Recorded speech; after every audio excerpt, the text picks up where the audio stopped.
Welcome back to 5 News. Now, Britain hasn't been the only country going to the polls. There was a shock result in France last night after votes were counted in the second round of their parliamentary election.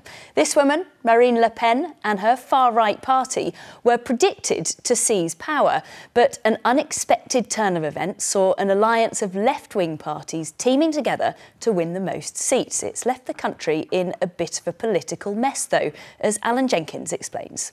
The split screen says it all. The left delight, the right disappointment. Hundreds celebrating in Paris after exit polls projected the right-wing National Rally had failed to win a majority in France's parliamentary elections, prevented by a quickly banded together coalition of the French left. The man who had hoped to become Prime Minister calling it a dishonourable alliance.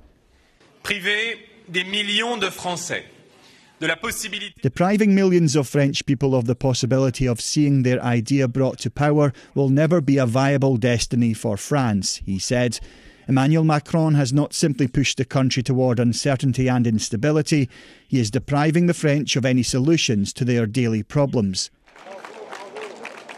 President Macron, seen casting his vote yesterday, had called this snap election as a way of trying to stop National Rally, gambling that French voters would block the far-right party.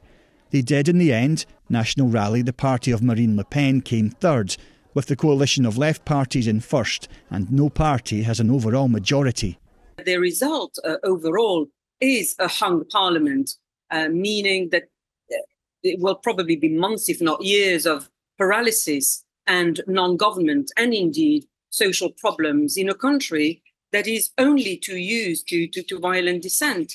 The country's Prime Minister, Gabriel Attal, has said he'd resign following the results, but Emmanuel Macron has today asked him to stay on temporarily to ensure stability. And now, what do we do? Asked the front page of one paper as people in Paris processed where things stand.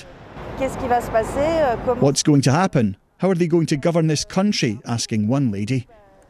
Turmoil in France with the Paris Olympics just weeks away. It is also political hurdles the country faces. Alan Jenkins, 5 News.